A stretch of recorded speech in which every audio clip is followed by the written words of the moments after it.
இன்னைக்கு விருந்தினர் பக்கத்துல கெஸ்ட் யாருன்னு சொல்லிடலாமா? சொல்லிடலாம். கீபோர்டு இசைக்கலைஞராக தனது பயணத்தை ஆரம்பித்து இன்று பல வித்தியாசமான திரைப்படங்களுக்கு இசையமைப்பாளராய் பல இனிமையான பாடல்களை நமக்கு வழங்கி வரும் இசையமைப்பாளர் ஏபி முரளிதரன் அவர்களே இன்றைய நம் விருந்தினர். Let's welcome music director AP Muralidharan அவர்கள்.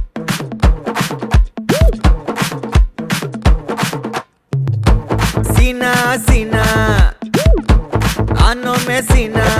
வணக்கம் சார். எப்படி இருக்கீங்க சார்? நல்லா இருக்கேன். நீங்கள் எப்படி இருக்கீங்க? நல்லா இருக்கும் சார். அம்பி திரைப்படத்தின் இசையமைப்பாளரா எவ்வளோ ஹாப்பி உங்களுக்கு படம் ரிலீஸ் ஆகி நல்ல வரவேற்பு பெற்றிருக்கு. நீங்கள் எவ்வளோ ஹாப்பி அண்ட் என்னென்ன ரெஸ்பான்சஸ் உங்களுக்கு வருது சார்? ஆமாம், ரொம்ப ஹாப்பி. ஊர்லெல்லாம் நல்ல ரெஸ்பான்ஸ் வருது, நிறைய பேர் பார்க்குறாங்க. கள்ளக்குறிச்சியில் இருந்தெல்லாம் நியூஸ் வருது. லிரிக் ரைட்டர் அங்கே தான் இருக்கார், நாராஷான்னு சொல்லிட்டு. அவர் ஊர்லெல்லாம் ஹவுஸ்ஃபுல் ஆகுது, நல்ல ரெஸ்பான்ஸ் இருக்குதுன்னு சொல்லிட்டு இருக்காங்க. சிட்டிலேயும் பரவாயில்லாமல் போயிட்டுருக்கு. ஸோ பொதுவாக மியூசிக்கு வந்து என்னென்ன மாதிரி ரெஸ்பான்சஸ் உங்களுக்கு வந்துட்டு இருக்கு சார்? ஏதாவது பர்டிகுலராக யாராவது வந்து ஸ்பெஷலாக காம்ப்ளிமெண்ட் பண்ணாங்களா இந்த மாதிரி பாடல்கள் எல்லாம் நல்லா இருக்குன்னு? அவரே சொன்னார், எம்எம் கீரவனே சொன்னார். அவர் ஒரு பாட்டு பாடியிருக்காரு இல்லையா, அவரே சூப்பராக இருக்குது அப்படின்னு சொன்னார். அது ஃபஸ்ட்டு அவர் பாடுறதுக்கு முன்னாடியும் சொன்னார். அவரை ரெக்வஸ்ட் பண்ணும்போது ஒரு பாட்டு பாடி கொடுங்கன்னு சொல்லும்போது டியூன் பாடுங்கன்னாரு. உடனே டியூன் பாடிட்டேன். என்ன கட்டி போட வந்தாளே, நெத்தி பொட்டா ஒட்டி கொண்டு நின்னாளே, கண்ணாலே கொன்னாளே, நான் நல்லா இருக்கேன் பாடலாமே அப்படின்னு சொல்லி அவர் பாடினார். அது ஒரு பெரிய ப்ளஸ் எங்களுக்கு. MM Keeravani Oscar winner, RRR music director, Baahubali music director இல்லையா, அவர் பாடியிருக்காரு. பேர் யாருன்னு கேட்டாங்க, Saindhavi. Okay Saindhavi, okay. First அவரே சொன்னார் பாட்டு நல்லா இருக்குன்னு. அதில் ரொம்ப சந்தோஷம் சார். எம்எம் கீரவாணி அவர்கள் வந்து இப்போ ரீசெண்டாக ஆஸ்கர் விருதெல்லாம் பெற்று ஒரு most wanted music director of Indian சினிமாவாக இருக்கார். ஸோ அவர் எப்படி ஓகே பண்ணீங்க ஒரே ஃபோன் காலில்? So nice of him. அவர் பாடணுங்கிறது அவசியமே இல்லை முரளி பிஸியாக இருக்கேன் அப்படின்னு சொல்லியிருக்கலாம். அவர் அது சொல்லலை, பாடினார். அது ஒரு பெரிய ப்ளஸ் எங்களுக்கு. நானே எதிர்பார்க்கல பாடுவாருன்னு. ஓகே. ஸோ உங்களுக்கு எப்படி இந்த தாட் ப்ராசஸ் வந்துச்சு? ஏன்னா இப்போ நிறைய சிங்கர் இருக்காங்க, ஓகே அவரை பாட வைக்கணும், இந்த பர்டிகுலராக இந்த பாட்டுக்கு அவர் வாய்ஸ். அவர் வாய்ஸ் எனக்கு ரொம்ப பிடிக்கும். நான் ஒர்க் பண்ணியிருக்கேன் அவர்கிட்ட. அவர் வாய்ஸ் ரொம்ப பெக்யூலியராக ரொம்ப நல்லா இருக்கும், ஒரு வித்தியாசமாக இருக்கும். அவரோட சூப்பர் ஹிட் பாட்டெல்லாம் நான் ஒர்க் பண்ணியிருக்கேன். ஸோ அவருக்கு இந்த பாட்டு அவருக்கு கரெக்டாக இருக்கும்னு எனக்கு முன்னாடியே தெரியும். டைரக்டர் சொன்னால், ஆமாம் பாடினா பெரிய விஷயம், பாடுவாரான்னு கேட்டார். ட்ரை பண்ணலாம் அப்படின்னு சொல்லி ட்ரை பண்ணோம். பாடினார். ஹைதராபாத் வர சொன்னாங்க. நானும் டைரக்டரும் லிரிக் ரைட்டரும் போனோம். அப்புறம் பாட ஆரம்பிக்கும் போது வந்து ஃபஸ்ட்டு கொஞ்சம் டிஃப்ரென்ஸ் இருந்தது அவர் பாடினதில். நான் பாடினதுக்கும் அவர் பாடினதுக்கும் கொஞ்சம் டிஃப்ரென்ஸ் இது. கீரவாணிகார் நான் கொஞ்சம் கரெக்ட் பண்ணலாமான்னு கேட்டேன். இங்கே வாங்க, நான் கொஞ்சம் தூரத்தில் உட்கார்ந்துருந்தேன். இங்கே வாங்கன்னு சொல்லி அவர் பாடுறதுக்கு இங்கே அவர் சேர் இருந்தது, இங்கே உட்காருங்க, இப்போ நீங்கள் மியூசிக் டைரக்டர், நான் சிங்கர், நீங்கள் என்ன சொல்கிறீங்களோ அதுதான் நான் பாடணும் அப்படின்னு சொல்லி ஒவ்வொரு இடமா கேட்டு இப்படி பாடலாமான்னு பாடினார். ஏன்னா கிட்டத்தட்ட ஒரு 9 years நீங்கள் அவரோட ஒர்க் பண்ணியிருக்கீங்கல்ல சார்? ஸோ 9 years அப்படி அவரோட ஒர்க் பண்ணி இன்னைக்கு நீங்கள் அவருக்கு மியூசிக் கம்போஸ் பண்ணும்போதுன்றது அந்த ஒரு மூமெண்ட் ரியலி ரொம்ப ஸ்பெஷலான ஒரு மூமெண்ட்டாக தான் இருந்திருக்கும். ரொம்ப ஸ்பெஷல் மூமெண்ட். அதுவும் ஆஸ்காருக்கு அப்புறம். ஆஸ்கார் எல்லாம் வாங்கினதுக்கு அப்புறம் அவர் பாடணுங்கிற அவசியமும் இல்லை, அவருக்கு அது தேவையும் இல்லை. ஆல்மோஸ்ட் இம்பாசிபிள்னு சொல்லலாம் இல்லையா? அப்படி இருக்கிறவர் பாடினாங்கன்னா ஒரு லக், மிகப்பெரிய ஒரு அதிர்ஷ்டம் எனக்கு. சார் நிறைய சிங்கர்ஸ் இருக்காங்க, பர்டிகுலராக இந்த மெலடிக்கு வந்து அவருடைய வாய்ஸ் நீங்கள் சூஸ் பண்ணதுக்கான காரணம், ரெண்டாவது அவருடைய வாய்ஸில் நீங்கள் நிறைய பாடல்கள் கேள்விப்பட்டிருப்பீங்க, கேட்டிருப்பீங்க, கூட இருந்து ரசிச்சிருந்துருப்பீங்க. அவர் வாய்ஸில் உங்களுக்கு என்ன ரொம்ப பிடிக்கும் பர்டிகுலராக? அதாவது தெலுங்கில் ஒரு சூப்பர் டூப்பர் ஹிட்டு பாட்டு இருக்குது. இங்கே வந்து கண்ணதாசன் எப்படியோ, அங்கே வேட்டூரி சுந்தரராமூர்த்தி ஒரு லிரிக் ரைட்டர் இருந்தாங்க.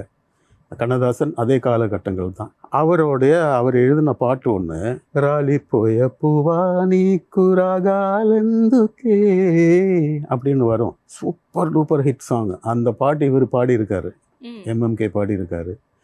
இவர் பாடி வேட்டூரி சுந்தரராமூர்த்தி ரொம்ப வருஷம் இந்த சாங் வந்து அவர் காலர் டியூனாக வச்சுருந்தார். அவ்வளோ அருமையான ஒரு குரல். நீங்களும் கம்பங்காடெல்லாம் நீங்களும் கேட்டிருப்பீங்க. கம்பங்காடு கம்பங்காடு கேட்டிருப்பீங்க கேட்டிருக்கேன் சார். அவரோட வாய்ஸில். ஸோ ஒரு பெக்யூலியர் வாய்ஸ் அது. அது எஸ்பிபி மாதிரி இல்லை, யேசுதாஸ் மாதிரி இல்லை, யார் மாதிரியும் இல்லை. நீங்கள் இந்த பாட்டு கேட்டாலே தெரியும். அது ட்ராக்கு என்னோடய வாய்ஸ் இருந்தது, நான் பாடியிருந்த ட்ராக்கு. அதுக்கப்புறம் எல்லோரும் கேட்டாங்க. ஷூட்டிங்கிலெல்லாம் என் வாய்ஸில் தான் அவங்க ஷூட் பண்ணாங்க. அது முடிச்சு இவரோட வாய்ஸ் வரும்போது அந்த டிஃப்ரென்ஸ் இருக்கு இல்லையா, வா. சார் பொதுவாகவே வந்து மியூசிக் டைரக்டர்ஸ் எல்லாம் அவங்களோட படங்களில் வந்து ஏதாவது ஒரு பாட்டு பாடுவாங்க. அதுவும் இப்போ நீங்கள் பாடுறது கேட்கும்போது நீங்களே அவ்வளோ பியூட்டிஃபுல்லாக பாடுறீங்க. பட் இந்த படத்தில் 4 பாடல்கள் இருக்குது, ஆனால் நீங்கள் எதுவுமே பாடலையே, ஏன்? ஒரு பிட் சாங் இருக்குது நான் இல்லாமல். ஓகே. இதே பாட்டு ஒரு ஸ்லோ வெர்ஷன் ஒன்று இருக்குது. இப்போ கீரவாணி பாடியிருக்காரு இல்லையா, அதோட ஸ்லோ வெர்ஷன் ஒரு பல்லவி மட்டும் இருக்குது. அதை நான் ட்ராக் பாடியிருந்தேன். அது வந்து அவங்க இதுதான் நல்லா இருக்குன்னு சொல்லி அதை வச்சுட்டாங்க. ஸோ பிளேபேக் சிங்கரும் ஆகிட்டேன் இந்த படம் மூலமாக. இந்த படம். Okay sir. சார் அந்த ஸ்லோ பிட் நீங்கள் பாடினது எந்த உங்கள் வெர்ஷன் எங்களுக்கு பாடி இதுதான். என்ன கட்டி போட வந்தாளோ, திட்டமிட்டு வட்டமிட்டு நின்றாளோன்னு வரும். அது அவர் பண்ண கட்டி போட வந்தாளேன்னு வரும், இங்க வந்தாளோன்னு வரும். லோ வெர்ஷன் நீங்கள் பாடிட்டீங்க, லே வெர்ஷன் அவர் பாடிட்டாரு. Super sir. ஒரு பக்கம் வந்து கீரவாணி மாதிரியான ஒரு பெரிய லெஜெண்டை பாட வச்சிட்டீங்க, இன்னொரு பக்கம் இது வரைக்கும் அவர் வந்து பாட்டே பாடினது கிடையாது, ஆனால் அவரை பாட வச்சு அந்த லெஜெண்டையும் பாட வச்சிட்டீங்க. அவர் யாருன்றது நீங்களே சொல்லிடுங்க. ட்ரம் சிவமணி வந்து ட்ரம்மர், எல்லாருக்கும் தெரியும். மியூசிக் டைரக்டர் கூட ஒரு 4 படம் தமிழில் மியூசிக் பண்ணியிருக்காரு ஆஸ் அ மியூசிக் டைரக்டர். அந்த 4 படத்துலேயும் அவர் பாடலை, அவரை நான் பாட வச்சுட்டேன். ஜிலுக்கு ஜிலுக்கு ஜில்லா லங்கடி திலுக்கு திலுக்கு தில்லா லங்கடி அப்படின்னு வரும் பாட்டு. அடுத்த லைன் பாடுவீங்கன்னு நான் வைப் ஆகிட்டு வந்தேன் சார். நீங்கள் அந்த லைன்லேயே நிறுத்திட்டீங்க சார். இன்னும் 2 லைன் பாடுங்க சார். அது கந்தா கந்தா கந்தலு வந்தா வந்தா மின்னலு சந்தா புந்தா ஓடிடு வந்தா கிந்தா டேஞ்சரு அப்படி வரும். Super sir. Nice. Very nice sir. Super. Okay sir. இதுக்கு எப்படி அவரை சூஸ் பண்ணீங்க? அது இது வரைக்கும் பாடாதவர்.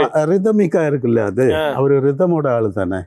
ஸோ அவருக்கு இது கரெக்டாக இருக்கும்னு நானும் டைரக்டரும் சிவமணி பாடினா நல்லா இருக்கும்னு சொல்லி அவரை பாட வச்சுட்டேன். அப்புறம் தெய்வக்கோட்டாபிராமி, அது வந்து இப்போ சோஷியல் மீடியாவில் ரொம்ப ஃபேமஸாக இருக்கிற ஒரு ஆர்டிஸ்ட். அவங்க ஸ்டேஜ்லேயும் அந்த இதுலேயும் இன்ஸ்டாகிராம்லேயும் யூடியூப்லேயும் எல்லாம் ரொம்ப ஃபேமஸாக இருக்கிறவங்க. அவங்கள ஃபஸ்ட் டைம் சினிமாவில் பாட வச்சுட்டேன். ஸோ இப்போ கீரவாணி சார் வந்து நீங்கள் கன்வின்ஸ் பண்ண பாடி காமிச்சிங்க ஃபோன் பண்ணி. இவர் வந்து பாடினதும் கூட கிடையாது. நீங்கள் எப்படி அந்த கன்வின்சிங் செக்ஷன் வந்து நீங்கள் ஈஸியாக பண்ணிடுறீங்க? அவரை எப்படி பண்ணீங்க? அவர் வந்து நான் அனுப்பினேன், அவ்வளவுதான். அனுப்பி பாடி அனுப்புங்க அப்படின்னு சொன்னேன். வருமா, நல்லா வருமான்னு கேட்டார். ட்ரை பண்ணுங்கன்னு சொல்லி ஸ்டுடியோ போய் பாடி, முரளி அனுப்பியிருக்கேன், பாரு எப்படி இருக்குன்னு பாரு. பார்த்தா சூப்பராக இருக்குது. அப்படியே எல்லாருக்கும் பிடிச்சி போச்சு. அப்புறம் ரோபோ எங்கேயோ ஒரு இடத்துல அவரை மீட் பண்ணார், ஏதோ ஒரு ஃபங்க்ஷனில் மீட் பண்ணும்போது, சார் நீங்கள் சிவமணி சார் எங்கள் படத்தில் ஒரு பாட்டு பாடியிருக்கீங்க, ரொம்ப நல்லா பாடியிருக்கீங்க அப்படியெல்லாம் சொல்லி அது அவரை பாட வச்சுட்டேன். தேவக்கோட்டாபிராமியை பாட வச்சுட்டேன். கீரவாணி சார் வந்து நிறைய பாடல்கள் நம்ம கேட்டிருப்போம். அவரோட வாய்ஸ் வந்து யூனிக்காக இருக்கும். இந்த மெலடிக்கு வந்து அவர் சூட் ஆகும் அப்படின்றது நமக்கு தெரியும், ஏன்னா நம்மளே நிறைய பாடல்கள் கேட்டிருக்கோம். ஆனால் ட்ரம் சிவமணியை வந்து பாட வைக்கணும் அப்படின்ற அந்த ஒரு ஐடியா ஃபர்ஸ்ட் உங்களுக்கு எங்கேருந்து வந்தது? பாடுவார் அவர் வந்து. நாங்கள் ஒன்றா ஒர்க் பண்ணியிருக்கோம். ஒர்க் பண்ணும்போது பாடிட்டு இருப்பார். ஒரு சில பாட்டு எல்லாம் இளையராஜா பாட்டை அவர் ரொம்ப பிடிக்கும். அப்போலேருந்து நான் கவனிச்சிருக்கேன். இவர் என்னைக்காவது ஒரு நாள் நான் பாட வைக்கணும் அப்படிங்கிற ஒரு எண்ணம் அப்போவே வந்துடுச்சு. இப்போ இது வரும்போது இந்த இந்த ஜிலுக்கு ஜிலுக்கு ஜில்லா லங்கடி திலுக்கு திலுக்கு தில்லா லங்கடின்னு வரும்போது இந்த சிவமணி வாய்ஸு நல்லா இருக்கும் அப்படின்னு சொல்லி டைரக்டர்கிட்ட சொன்னேன். அவர் ஆமாம் கரெக்டு தான், செலிப்ரிட்டி வேறு இல்லையா, பெரிய செலிப்ரிட்டி தானே அப்படின்னு சொல்லி ஒத்துக்கிட்டாரு. கேட்டேன் பாடுவாரான்னு, அதுவும் டவுட்டாக தான் இருந்துச்சு. அனுப்பு பாடி பார்க்குறேன் அப்படின்னாரு. பாம்பேயில் இருந்தார். அனுப்புனேன். ஒரு 2 நாள் கழித்து அனுப்பியிருக்கேன், பாரு தேருமா பாரு அப்படின்னாரு. பார்த்தா சூப்பராக இருக்குது. ஸோ நிறைய வந்து சாதனைகள் அங்கங்கே மார்க் பண்ணிட்டே போகிறீங்க, புக் மார்க் மாதிரி. இன்னொரு பெக்குலியர் சாதனை கேள்விப்பட்டோம். எல்லாரும் கம்போசிஷன் என்ன பண்ணுவாங்கன்னா, டேரக்டரும் மியூசிக் டேரக்டரும் அட்லீஸ்ட் அவங்க 2 பேருமாவது நேரில் கம்போஸ் பண்ணுவாங்க. பட் நீங்கள் மொத்த பாட்டுமே வந்து கான்ஃபரன்ஸ் கால்லையே முடிச்சிருக்கீங்களா? இந்த மேட்ரு செம்மையாக இருக்குது. ஸோ இது எப்படி நடந்தது? How come this possible? நான் கன்னட படங்கள் பண்ணிகிட்டு இருக்கேன். அங்கே ஸ்டுடியோ வச்சுருக்கேன் பெங்களூரில். ஸோ இந்த கம்போசிங் நடக்கும்போது நான் அங்கே இருக்கேன், பெங்களூரில் இருக்கேன். டைரக்டர் இங்கே எல்வின் போசர் இங்கே இருக்கார். நாராஷா லிரிக் ரைட்டர் கள்ளக்குறிச்சியில் இருக்கார். ஸோ கான்ஃபரன்ஸ் காலில் சார் இந்த மாதிரி படம் பாட்டு டூயட்டு அப்படின்னு சொல்லி, சார் ஒரு லைன் சொல்லுங்கள் நாராஷா சார் இன்னொன்னே. அவர் வந்து இந்த மாதிரி சுச்சுவேஷன் ஒன்று என்ன கட்டி போட வந்தாலே அப்படின்னு அவர் சொல்லுவார். சொன்னோடனே நான் என்ன கட்டி போட வந்தாலே நான் பாடினோன்னே நல்லா இருக்க இது வச்சுக்கலாமே டைரக்டர். அப்படி ஒன்றுன்னா ஒரு 15 நிமிஷம் தான் ஒரு பாட்டு. எல்லா பாட்டும் அப்படியே கான்ஃபரன்ஸ் கால்லேயே முடிச்சு கீரவாணி காரும் அங்கே போய் ஹைதராபாத்தில் போய் ரெக்கார்ட் பண்ணிட்டு வந்தாச்சு. சைந்தவி பாடினோம். அப்போவும் நான் பெங்களூரில் இருக்கேன். சைந்தவிக்கு இவங்க எல்லாரும் போய் ஒரு ஸ்டுடியோ புக் பண்ணிட்டு டைரக்டரோட ஃபோன் வந்து டாக் பேக் இருக்கு இல்லையா, அது பக்கத்தில் ஸ்பீக்கர் ஆன் பண்ணி அங்கே வச்சுட்டாங்க. டாக் பேக் ப்ரெஸ் பண்ணால் நான் பேசுகிறது சைந்தவிக்கு கேட்கும். சைந்தவி அங்கே பேசுகிறது ஸ்பீக்கர் வழியாக ஃபோன் வழியாக எனக்கு கேட்கும். ஓகே. ஃபுல் சாங் இப்படி நல்ல வேளை டைரக்டருக்கு எந்த காலும் வரல அந்த 45 மினிட்ஸில். அப்படி 45 மினிட்ஸில் தான் சைந்தவியை பாட வச்சது. சைந்தவி நான் மியூசிக் டைரக்டர், சைந்தவி சிங்கர். நான் இது வரைக்கும் சைந்தவியை நேரில் பார்த்ததே இல்லை. ரெக்கார்டிங் செஷன்லேயாவது பார்த்துருக்கலாம், அதையும் ஃபோன்லேயே பண்ணி முடிச்சிட்டீங்க. ஓகே சார் 4 பாட்டுமே வந்து ஒரு 10 to 15 மினிட்ஸ்லேயே நீங்கள் கம்போஸ் பண்ணி முடிச்சிட்டீங்க. எப்படி சார் அந்த ஒரு அந்த டைரக்டருக்கு அவருக்கு தெரியுது, டைரக்டருக்கு ரொம்ப மியூசிக் சென்ஸ் இருக்குது. அவருக்கு என்ன வேணுங்கிறது வந்து இப்படி தான் வேணும், இப்படி வேணும்னு அவர் சொல்லும்போது லிரிக் ரைட்டரும் அதுக்கேற்ற மாதிரி நாராசா அவர் உடனே கொடுத்துட்றாரு. இப்போ ஃபார் எக்ஸாம்பிள் பொதுவாக என் மனசு தங்கம் ஒரு போட்டின்னு வந்து விட்டா சிங்கம் சார், இந்த மாதிரி ஒரு பாட்டு வேணும் அப்படி சார் நீங்கள் ஒரு லைன் சொல்லுங்கன்னு அவர் வந்து பார்த்தாக்கா தங்கம் பாஞ்சாக்கா சிங்கம் அப்படின்னுவார் அவர் லிரிக் ரைட்டர். நான் உடனே பார்த்தாக்கா தங்கம் பாஞ்சாக்கா சிங்கம் அப்படி நல்லா இருக்கேன்னு ஒரு டைரக்டர். அப்படி லிரிக்கு டியூனு எல்லாம் சேர்த்து எல்லா பாட்டும் ஒரு மேக்ஸிமம் ஒரு 15 மினிட்ஸ் அதுக்குள்ள முடிச்சிட்டோம். எனக்கு தெரிஞ்சு உங்களை ஹையர் பண்ணா ஒரு நாளைக்கு ஒரு 10 படம் முடிச்சிடலாம் போலயே.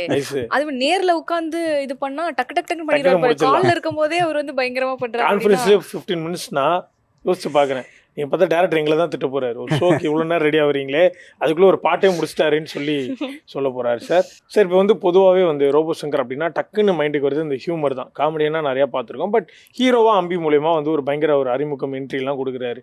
நீங்கள் ஃபஸ்ட் டைம் ஒரு சீனை கொடுத்து அந்த ஆர்ஆர் பண்ணுறப்போ ஹீரோ ரோபோ சங்கருக்கு எப்படி இருந்தது? நீங்கள் என்ன மாதிரி மனநிலையை ரெடி பண்ணி அந்த ஆர்ஆர் போட்டிங்க? அப்படி ஒரு ஹீரோ மாதிரி ட்ரீட் பண்ணலை அவர் டைரக்டர். அம்பின்னா அப்பாவி பயந்தாங்கோழி, அதுதான் அம்பி மீனிங்கு. ஆக்சுவலி அவர் ஒரு பயந்தாங்கோழி, ஒரு பயந்த சுபாவம் உள்ள ஒரு அப்பாவி ஒருத்தர். அதுதான் அது ஹீரோ இன்ட்ரோடக்ஷன் எல்லாம் தூங்கிட்டு இருப்பார், அதுதான் இன்ட்ரோடக்ஷன். தூங்கி எழுந்திருக்கிறது தான் இன்ட்ரோடக்ஷன்னு.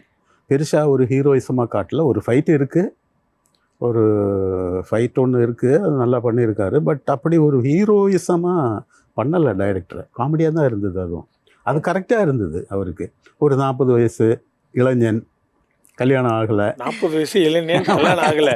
ஓகே. அது டுயட் சாங்கில் அங்கே வந்து உண்மையிலே லவ் வந்துடுச்சு, பியூர் நல்ல லவ் வந்துடுச்சு. அதனால அந்த மெலோடி லவ் டுவேட் வந்து கரெக்டாக மேட்ச் ஆகிடுச்சு அங்கே. அதுவும் இந்த 2 golden voice MMK and Saindhavi.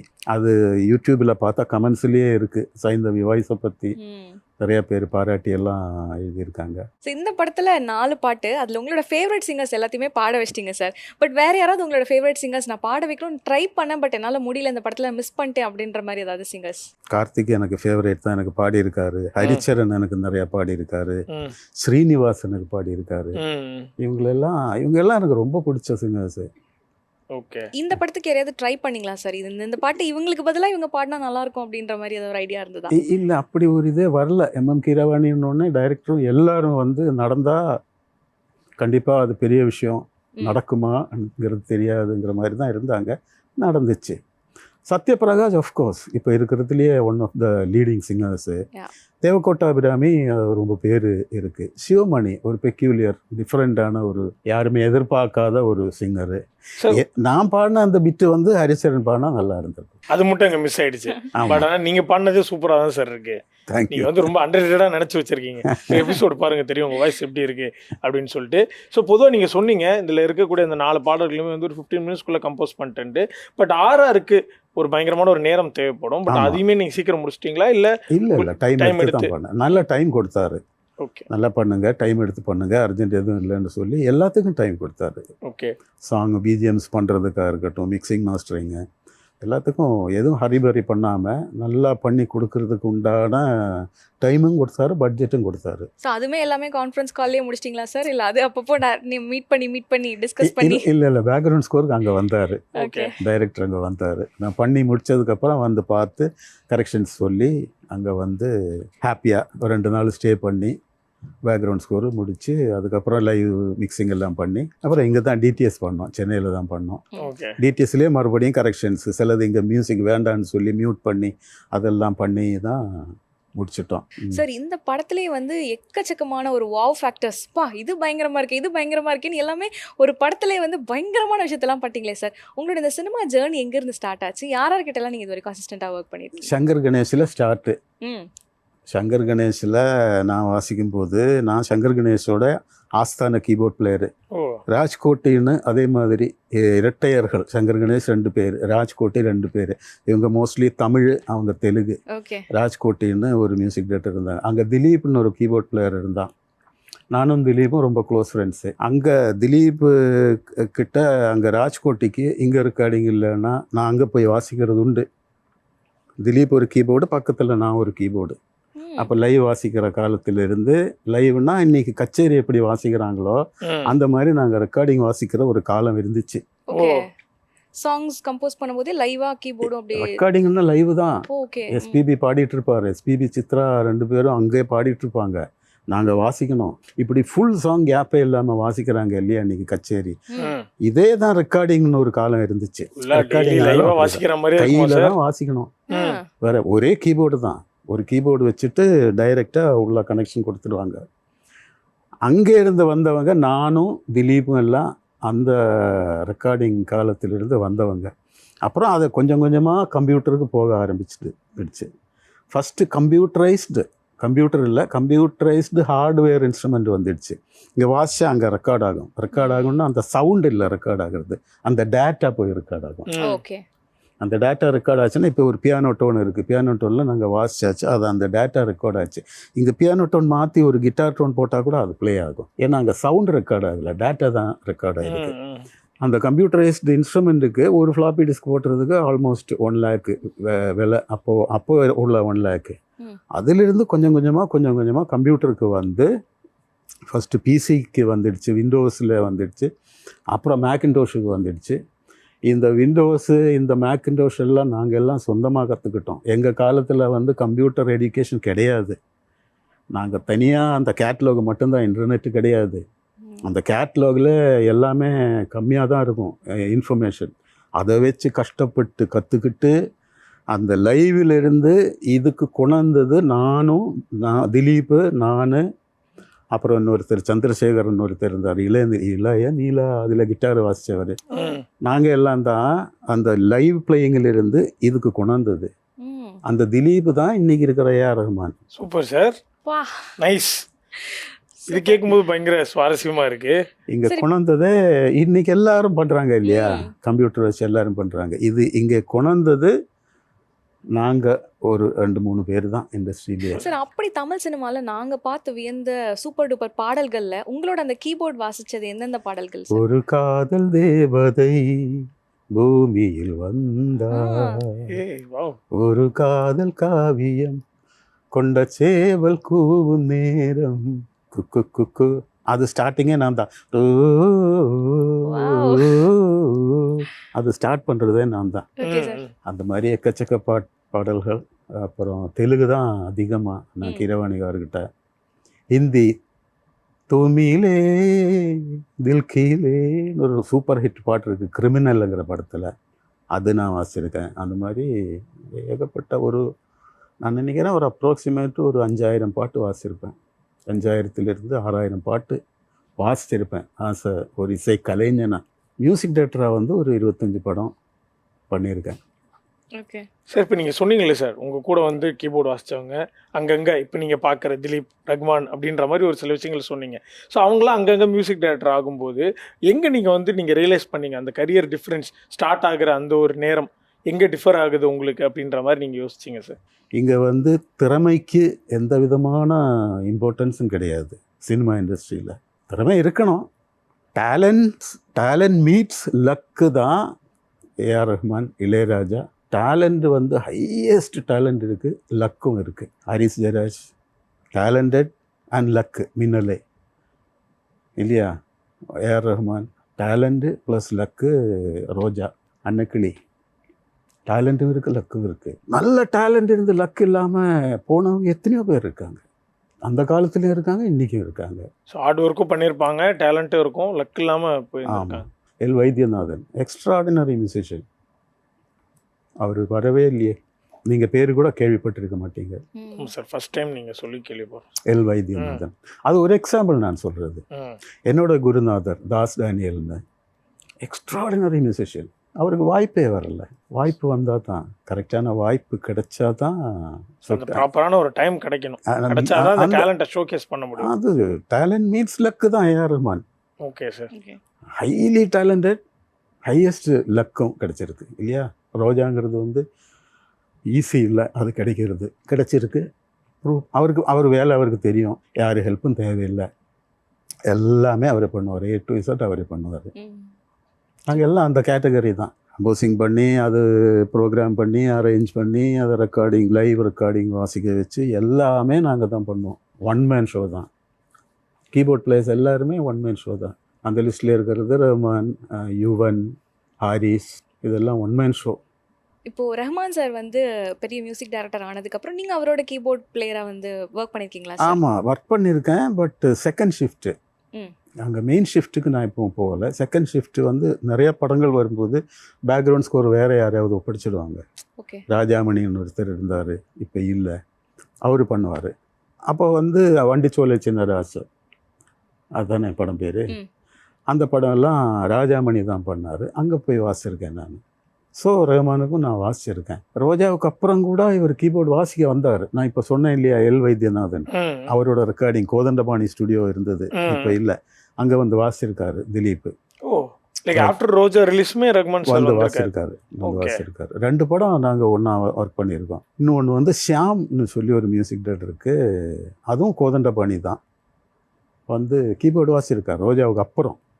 ரோஜா இன்னும் ரிலீஸ் ஆகலை, முடிஞ்சு போச்சு, அப்பவும் வந்து வாசிச்சிருக்காரு. ஸோ அந்த மாதிரி டைமில் எப்படி சார் இருக்கும்? லைக் அவர் ஃபஸ்ட் டைம் வாசிச்சு போனார். ஸோ அந்த படம் வந்து நேஷனல் அவார்டு வாங்கி கொடுத்துருக்கு. லைக் அந்த மூமெண்ட் நீங்கள் மீட் பண்ணிக்கிட்டாது போஸ்ட் ரோஜா ரிலீஸ், நீங்கள் ஹாப்பியாக ஷேர் பண்ணிகிட்டு இருந்திருப்பீங்க. அந்த நாள் ஞாபகம் இருக்கா சார்? அதுக்கப்புறம் வந்து தொந்தரவு பண்ண வேண்டாம்னு நினச்சேன், வேற ஒன்றும் இல்லை. ஓகே, தகராறு அப்படியெல்லாம் எதுவும் கிடையாது. அங்கே போய் அவரை மீட் பண்ணி அதெல்லாம் பரவாயில்ல. நம்ம பக்கத்தில் இருந்தும் பார்த்துருக்குறோம், தூரத்தில் இருந்தும் பார்த்துருக்குறோம். இப்போ தூரத்தில் இருந்து பார்த்து, ஆஹா நம்ம நண்பர் எங்கே போயிட்டார், ஆஸ்கார் வரைக்கும் போயிட்டாருங்கிற மாதிரி.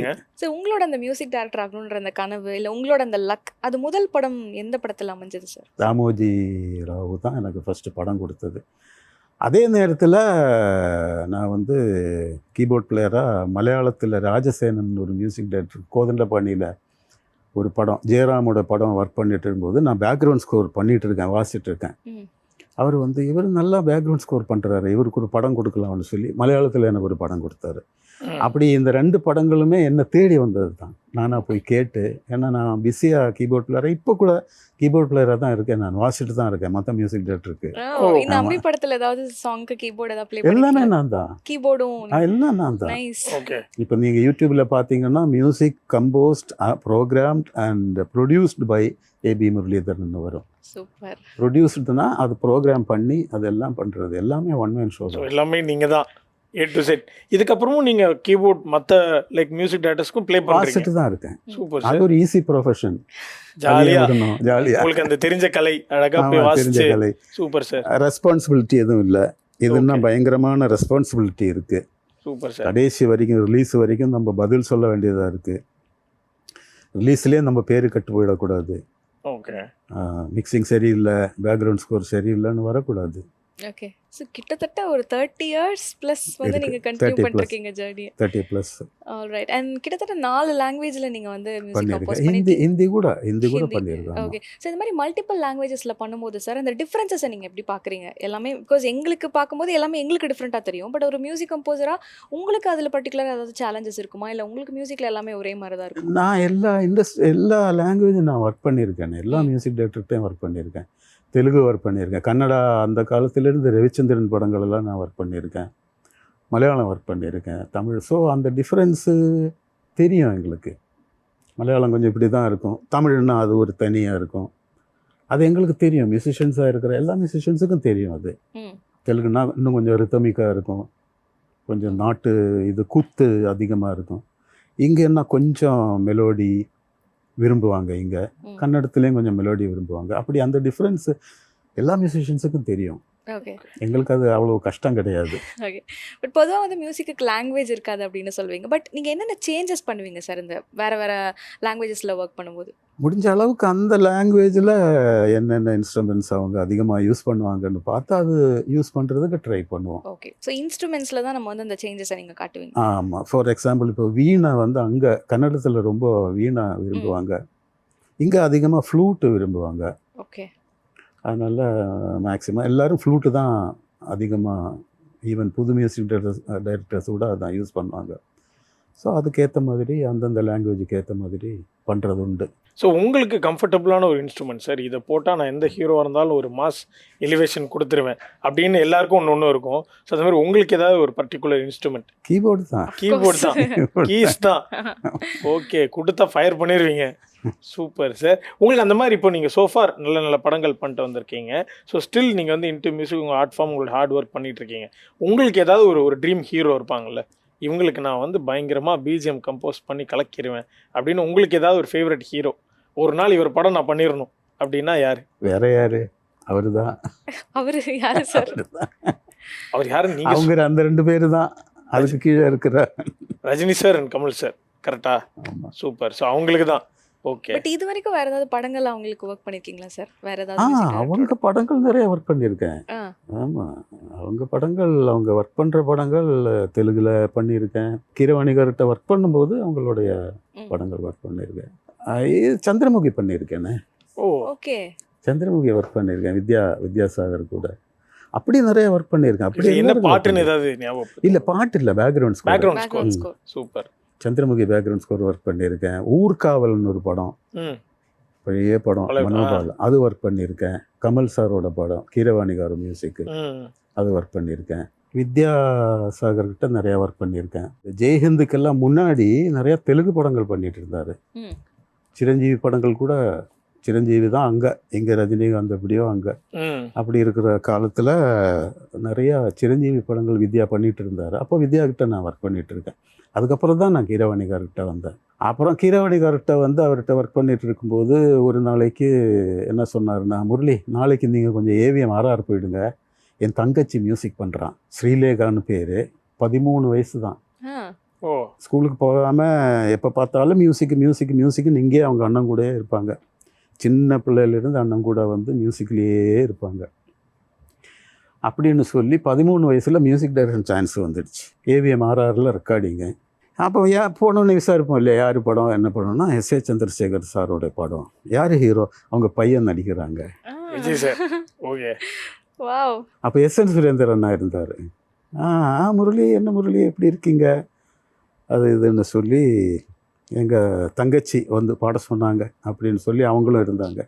அப்போ ஒல்லியாக வந்தார் எஸ்ஏ சந்திரசேகர் அவங்க பையன். ஆ.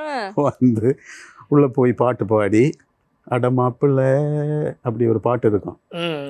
அந்த பாட்டெல்லாம் பாடி நாங்கள் எல்லாம் சேர்ந்து இந்த சின்ன பொண்ணுக்கு, இந்த குழந்தைக்கு அவங்க மியூசிக் டைரக்டர் பண்ணி இதெல்லாம் பண்ணி, அன்றைக்கி நாங்கள் யாருமே நினைக்கல இந்த மாதிரி த history is going to be something else okay. அப்படின்னு நம்ம யாருமே நினைக்கல. ஸோ அன்னைக்கு நீங்கள் ஒல்லியாக பார்த்த அந்த விஜய் இவ்வளோ பெரிய ஸ்டாராக வருவாருன்னு நீங்கள் அன்னைக்கு யோசிக்கவே இல்லை. எதிர்பார்த்ததே கிடையாது. ஸோ அம்பி படம் சூப்பர் டூப்பர் ஹிட்டாக நிறைய வரவேற்பு வந்துட்டு இருக்கு சார். உங்களோட அடுத்தடுத்த அப்கமிங் ப்ராஜெக்ட்ஸ் பற்றி ஏதாவது அப்டேட்ஸ் இருக்கா? கேடி குஞ்சுமோகன் அவர்கிட்ட கோ டைரக்டராக இருந்தவர் பாலாஜின்னு சொல்லி ஒரு டைரக்டரு. ம். அவர் ஒரு படம் பண்ணுறாரு இப்போது. அதில் ப்ரொடியூசர் யாருன்னு கேட்டிங்கன்னா, மலேசியா பாஸ்கர்னு சொல்லி ஃபைட் மாஸ்டர். ம். அவர் நிறையா படங்கள் ஃபைட் பண்ணியிருக்கிறவர், மலேசியாவை சேர்ந்தவர். பல வருஷங்களாக தான், கிட்டத்தட்ட 40 வருஷமாக இங்கே தான் இருக்கார். Fight master, very known fight master. அவர் ப்ரொடியூஸ் பண்ணி பண்ணுற ஒரு படத்துக்கு நான் இசையமைச்சிட்ருக்கேன். வாவ். அதில் எனக்கு என்ன ஒரு சந்தோஷம்னா, அதில் 3 பாட்டும் வைரமுத்து சார் எழுதுகிறாரு. ஓ, ஓகே. ஒரு டியூன் கொடுத்தாச்சு, லிரிக்குக்காக வெயிட்டிங்கு. டியூன் நல்லா இருக்குன்னு வேறு வைரமுத்து சார் சொல்லிட்டாரு. நான் வந்து பொன்மாலை பொழுதிலிருந்தே நான் அவருடைய ஃபேன். நேரில் நிறையா சங்கர் கணேஷ்கிட்ட ஒர்க் பண்ணும்போது நேரில் பார்த்துருக்கேன் நிறையா. பட்டு நாங்கள் எல்லாம் மியூசிஷியன்ஸு தானே, அதிகமாக போய் பேசுகிறது இல்லை. அவங்க வருவாங்க, மியூசிக் டைரக்டர்கிட்ட பேசுவாங்க, போவாங்க. நாங்கள் அங்கே இருப்போம். வைரமுத்து சார், ஆஹா அப்படி இப்படின்னா அவர் எனக்கு எழுதுவாரான்னு இப்போ நீங்கள் கேட்டிருந்தீங்க இல்லையா, பெரிய ஹீரோ யாருக்கு பண்ணணும்னு நினைப்பீங்கன்னு. அதே மாதிரி இவர் எனக்கு எழுதுவாரா இன்னைக்குன்னு நான் ஏங்கிட்டு இருந்தேன். கடைசியில் அது நடக்காதோன்னு கூட நினச்சிருந்தேன், அது நடந்துச்சு. சூப்பர். பட் நாங்க எதுக்கு தெரியுமா சார் வெயிட்டிங், அதுல எந்த ஒரு புது சிங்கரை நீங்க இன்ட்ரோடியூஸ் பண்ண போறீங்க நான் அவளை காத்துட்டு இருக்கோம். எனக்கு தெரிஞ்சு யூனிக்கா வைரமுத்துவே பாட வச்சிருப்பாங்க. இருக்கலாம், மேபி அதை கூட ட்ரை பண்ணுவாரு. வாய்ஸ் நல்லா இருக்கு சார், லிரிக் கரெக்டாக சொல்கிறீங்க, நீங்களே பாடிருங்கன்ட்டு. Super sir. நீங்கள் வந்து அம்பி திரைப்படத்துக்காக மட்டும்தான் வந்திருக்கீங்கன்னு நினச்சோம். அதை தாண்டி உங்களுடைய ஜேர்னியே வந்து ஒரு பெரிய ஹிஸ்ட்ரி. உங்களுடைய லெஜெண்டரி ஒர்க்ஸ் பற்றிலாம் நீங்கள் ரிமைண்ட் பண்ணது வந்து ரொம்ப பியூட்டிஃபுல்லாக இருந்தது எங்களுக்கு கேட்க. ஸோ அம்பி திரைப்படம் மாதிரியே தொடர்ந்து உங்களுடைய அப்கமிங் ப்ராஜெக்ட்ஸும் சூப்பர் டூப்பர் ஹிட் ஆகணும்னு சொல்லி ஜெயா டிவி டீம் சார்பாக வாழ்த்துக்கள் தெரிவிச்சுக்கிறோம். நன்றி, ரொம்ப ரொம்ப நன்றி.